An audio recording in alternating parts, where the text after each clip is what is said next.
Hello दोस्तों, आज के इस वीडियो में मैं आपको बताऊंगा किस तरीके से आप अपना खुद का एक कलर प्रेडिक्शन गेम बना सकते हैं। इस वीडियो में मैं आपको स्टेप बाय स्टेप पूरा कलर प्रेडिक्शन गेम बनाना सिखाऊंगा। और अगर आप एक डेवलपर हैं और खुद का कुछ इस टाइप का कलर प्रेडिक्शन गेम बनाना चाहते हैं तो इस वीडियो को देखकर स्टेप बाय स्टेप पूरा कलर प्रेडिक्शन गेम बनाना सीख सकते हैं। और अगर आप एक डेवलपर नहीं है और फिर भी कुछ इस टाइप का कलर प्रेडिक्शन गेम बनाकर मार्केट में लॉन्च करना चाहते हैं तो स्क्रीन पे दिए गए नंबर पर हमसे कॉन्टैक्ट कर सकते हैं, नहीं तो डिस्क्रिप्शन में दिए गए नंबर पर कॉल या टेक्स्ट भी कर सकते हैं। गेम बनाने के लिए आपको 3 चीजों की जरूरत पड़ेगी। सबसे पहला आपका होस्टिंग, दूसरा है डोमेन, तीसरा है सोर्स कोड। होस्टिंग और डोमेन मैंने ऑलरेडी होस्टिंग जैसे परचेज कर लिया, परचेज करके दोनों को आपस में कनेक्ट कर लिया, कनेक्ट करके इसी डोमेन पर अभी गेम लाइव कर रखा है। तो चलिए देखते हैं गेम बनने के बाद किस टाइप से शो होगा। सेकंड ऐप में मैंने ओपन किया, गेम बनने के बाद आपको कुछ इस टाइप से शो होगा। हो सकता है मेरी स्क्रीन अभी आपको ब्लर दिख रही है क्योंकि यूट्यूब की गाइडलाइंस है कि किसी भी टाइप के कलर प्रेडिक्शन गेम का प्ले और उसकी डेवलपमेंट हम नहीं दिखा सकते। इस वजह से मेरी स्क्रीन अभी आपको ब्लर दिख रही होगी। तो अब सबसे पहले आ जाता हूँ मैं डैशबोर्ड पे। डैशबोर्ड में सर्च का ऑप्शन दिख रहा होगा लेफ्ट साइड में, उस पर टाइप करना फाइल मैनेजर पे क्लिक करना है, एक्सेस फाइल ऑफ ninja91.in पे क्लिक करना है, public_html पे क्लिक करना है। यहाँ पे जितनी भी फाइल्स है मैं इसको क्या करूंगा, डिलीट कर दूंगा सिंपली। इट्स फील लो लिया, इसका मतलब यहाँ पे सारी फाइलें जो थी वो डिलीट हो गई हैं। फोल्डर क्लोज कर दूंगा। अब चला जाऊंगा डैशबोर्ड। डैशबोर्ड पे जाने के लिए फाइल को रिमूव करूंगा, ओवरव्यू का ऑप्शन होगा उस पर क्लिक करना है। डैशबोर्ड पे आ गया, डैशबोर्ड में डेटाबेस का ऑप्शन शो होगा, डेटाबेस पे क्लिक करना है मुझे। जो भी यहाँ पे डेटाबेस दिख रहा है उसको मैं अभी यहाँ से डिलीट कर देता हूँ। मेन्यू के ऑप्शन में डिलीट, कन्फर्म डिलीट, यहाँ पे मैंने डिलीट कर दिया है। डेटाबेस भी डिलीटेड सक्सेसफुली। अब मैं वापस अपने डोमेन पे आ जाता हूँ। डोमेन पे आने के बाद जैसे मैं रिफ्रेश करूंगा यहाँ 403 का एरर शो होगा। अब मैं स्टेप बाय स्टेप पूरा गेम यहाँ से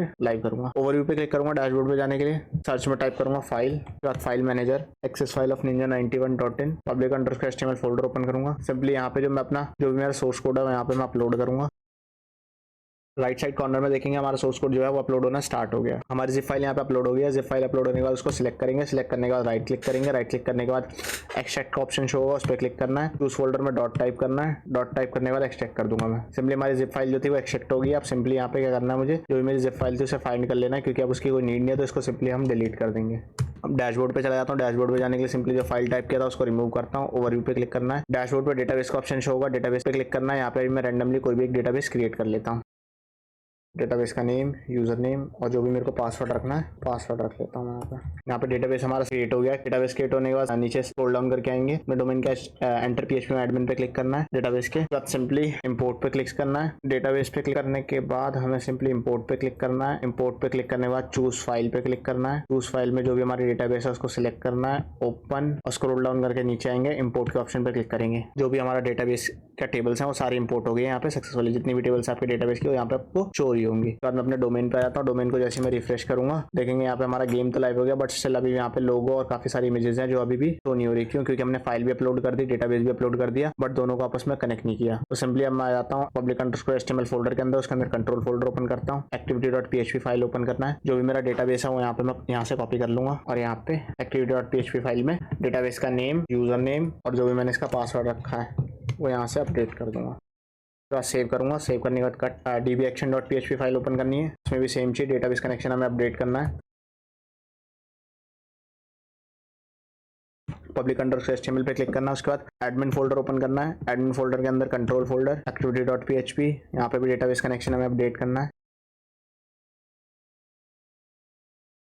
फिर dbaction.php फाइल, यहाँ पे भी डेटाबेस कनेक्शन सेम आप अपडेट कर देंगे। जो भी है पासवर्ड जो हमने डाला है वो इनपुट करेंगे यहाँ पे। अब मैं अपने डोमेन पे आया था। डोमेन पे आने के बाद जैसे मैं इसको रिफ्रेश करूंगा आप देखेंगे यहाँ पे जितनी भी इमेजेस लोड नहीं हो रही थी, लोगो लोड नहीं होता, वो सारी यहाँ पे अब लोड हो गई है। इसके बाद आ जाते हैं हम इसके एडमिन पैनल पे। एडमिन पैनल पे जाने के लिए सिंपली डोमेन के आगे /admin टाइप करेंगे। तो एडमिन का लॉगिन पेज आपको शो होगा। यहाँ पे बाय डिफॉल्ट आपको एडमिन का ID पासवर्ड दिया जाता है, उससे आप लॉगिन कर लेंगे।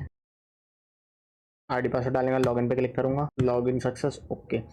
लॉगिन होने के बाद आपको कुछ इस टाइप का एडमिन का डैशबोर्ड शो होगा जिसमें आपको all members, today new users, wallet balance, today recharge, total recharge, total withdraw, today withdraw, ये सारी डिटेल्स आपको डैशबोर्ड पे शो हो रही होंगी। ऑल मेंबर्स में ओवरऑल एप्लीकेशन पे जो टोटल मेंबर्स है वो सारी डिटेल्स आपको यहाँ पे शो हो रही होंगी। टुडे न्यू यूजर्स में जो आज नए यूजर रजिस्टर है उसके सारी details today new user register में आपको शो हो रही होंगी। वॉलेट बैलेंस, ओवरऑल एप्लीकेशन पे जो टोटल यूजर्स हैं उनके वॉलेट बैलेंस आपको यहाँ पे शो होंगे। टुडे रिचार्ज में जो आज रिचार्ज हुआ उसकी सारी डिटेल्स यहाँ पे शो होंगी आपको। टोटल रिचार्ज में जो ओवरऑल एप्लीकेशन पे टोटल रिचार्ज हुआ अभी तक वो सारी डिटेल्स आपको यहाँ पे शो होंगी। टोटल विड्रॉ जो ओवरऑल एप्लीकेशन पे टोटल विड्रॉ हुआ अभी तक वो सारी डिटेल्स टोटल विड्रॉ में आपको शो होंगी। टुडे विड्रॉ जो आज विड्रॉ हुआ उसकी सारी डिटेल्स टुडे विड्रॉ में आपको शो होगी। उसके बाद आता हूँ मैं एजेंट सैलरी में। एजेंट सैलरी में किसी भी यूजर को आप एजेंट असाइन करेंगे, उसके वर्क के बिहाफ पे आप उसको सैलरी असाइन करना चाहते हैं तो यहाँ से कर सकते हैं। उसके बाद आता हूँ मैं यूजर लिस्ट में। यूजर लिस्ट में जो ओवरऑल एप्लीकेशन पे टोटल यूजर्स हैं वो सारी डिटेल्स आपको यहाँ पे शो होंगी। पर्टिकुलरली किसी यूजर्स की डिटेल्स आप देखना चाहते हैं तो व्यू मोर पे क्लिक करेंगे यूजर्स के आगे और उस पर्टिकुलर यूजर्स की joining date, mobile number, wallet balance, need to bet, password आप यहाँ से देख सकते हैं। और यूजर को किसी एक्टिवेट डीएक्टिवेट भी आप यहाँ से कर सकते हैं। यूजर के अकाउंट इन्फॉर्मेशन भी आप यहाँ से अपडेट कर सकते हैं। उसके बाद आता हूँ मैं फंड ट्रांसफर पे। फंड ट्रांसफर में किसी भी यूजर के वॉलेट में अमाउंट आप ऐड करना चाहते हो तो सिंपली मोबाइल नंबर डालेंगे।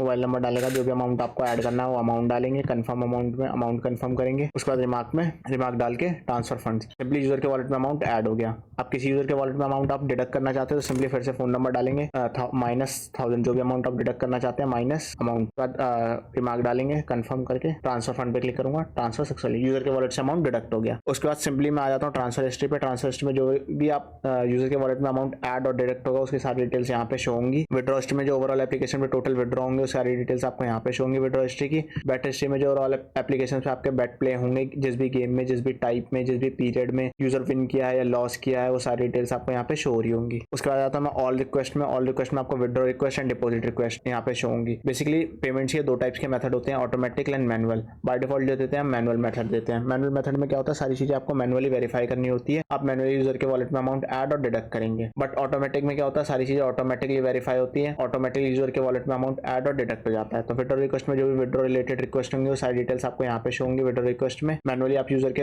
अकाउंट में अमाउंट ट्रांसफर करेंगे और यहाँ से विड्रॉ अप्रूव करेंगे। उसके बाद आता हूँ मैं डिपॉजिट रिक्वेस्ट में। डिपॉजिट रिक्वेस्ट में जो भी यूजर डिपॉजिट इनिशिएट करेगा वो सारी डिटेल्स आपको यहाँ पे शो हो रही होंगी। आप मैनुअली जब तक यूजर के डिपॉजिट का अप्रूव नहीं करेंगे तब तक यूजर के वॉलेट में अमाउंट वो ऐड नहीं होगा। उसके बाद आता हूँ मैं कस्टम रिजल्ट में। बाय डिफॉल्ट जो दो गेम हम देते हैं Bingo K3 and K3 lottery, उसके आप यहाँ से कस्टम रिजल्ट दे सकते हैं। बाय डिफॉल्ट जो इसमें सेट होता है वो लीस्ट अमाउंट विन सेट होता है। आप चाहे तो यहाँ से रैंडम अमाउंट विन भी सेट कर सकते हैं। आप चाहे तो मैनुअल किसी कस्टम यूजर को विन और लॉस कराना चाहते हैं तो वो भी आप यहाँ से कर सकते हैं। बिंगो में किसी भी पीरियड में 30 सेकंड में और किसी भी मिनट में। सेम फॉर K3 में भी आप किसी भी यूजर को मैनुअली विन और लॉस कराना चाहते हैं तो वो आप यहाँ से कर सकते हैं। उसके बाद आता है मैं कस्टम स्पिन में। कस्टम स्पिन में अगर स्पिन का आप रिजल्ट मैनुअल देना चाहते हैं तो मैनुअल सेट कर सकते हैं, रैंडम देना चाहते हैं तो रैंडम सेट कर सकते हैं, कस्टम रिजल्ट देना चाहते हैं तो कस्टम रिजल्ट सेट कर सकते हैं स्पिन का। उसके बाद आता हूँ मैं सेटिंग्स में। सेटिंग्स में बाय डिफॉल्ट जो हम मैनुअल मेथड देते हैं गेटवे के लिए, उसके आप गेटवे आप यहाँ से अपडेट कर सकते हैं। जैसे change UPI USDT, change USDT QR आप यहाँ से चेंज कर सकते हैं। उसका सपोर्ट के लिए टेलीग्राम चैनल है। टेलीग्राम में आपका सपोर्ट के लिए आपका क्या कहते हैं व्हाट्सएप हो गया, इंस्टाग्राम होगा, आप यहाँ से अपडेट कर सकते हैं। नोटिस में आप नोटिस रन करना चाहते हैं अपने गेम पे तो नोटिस यहाँ से रन कर सकते हैं। नोटिफिकेशन आप यूजर को नोटिफिकेशन भेजना चाहते हैं तो आप यहाँ से भेज सकते हैं। चेंज पासवर्ड में एडमिन का पासवर्ड आप यहाँ से चेंज कर सकते हैं। चेंज डेली विन रेंज में होम पेज पे जो विन रेंज शो हो रही होगी उसकी आप यहाँ से अपडेट कर सकते हैं। जो भी आप चाहें वो आप शो करा सकते हैं वहाँ पे। एक्टिविटी अवार्ड में यूजर की एक्टिविटी बेट अमाउंट पे अगर आपको एक्टिविटी से अवार्ड सेट करना चाहते हैं तो यहाँ पे सेट कर सकते हैं। उसके बाद आ जाता हूँ मैं इसके इन्विटेशन बोनस में। 13 टाइप्स के इन्विटेशन बोनस है, अलग अलग रेफरल पे अलग अलग रिवॉर्ड्स यहाँ पे सेट कर सकते हैं आप। उसके बाद आ जाता हूँ मैं लेवल सेटिंग्स में। लेवल सेटिंग्स में क्या है, चेंज फर्स्ट रिचार्ज कमीशन, बेट कमीशन। यूजर के बेट पे अगर आप रेफरल को कमीशन देना चाहते हैं तो वो आप 10 लेवल तक यहाँ पे सेट कर सकते हैं। उसके बाद आ जाता हूँ मैं इशूज में। जो भी यूजर इशू रेज करेगा वो सारी डिटेल्स आपको यहाँ पे शो होंगी। मैनुअली आप यहाँ से सेंड, प्रोग्रेस और अपडेट कर सकते हैं। उसके बाद आता हूँ मैं गिफ्ट जोन में। गिफ्ट जोन में आप कोई भी गिफ्ट कार्ड यहाँ से क्रिएट कर सकते हैं जिससे यूजर कुछ अमाउंट रिडीम करके गेम प्ले कर सकता है। और उसके बाद है लॉग आउट का option. For the security purpose मैं अपना एडमिन पैनल लॉग आउट कर दूंगा ताकि मेरे एडमिन पैनल का कोई मिसयूज ना कर सके, किसी भी यूजर के वॉलेट में अमाउंट ऐड और डिडक्ट ना कर सके, किसी भी यूजर को विन और लॉस ना करा सके। इसी तरह की वीडियो अगर आप आगे भी देखना चाहते हैं तो प्लीज लाइक करें, शेयर करें, सब्सक्राइब करें गाइस।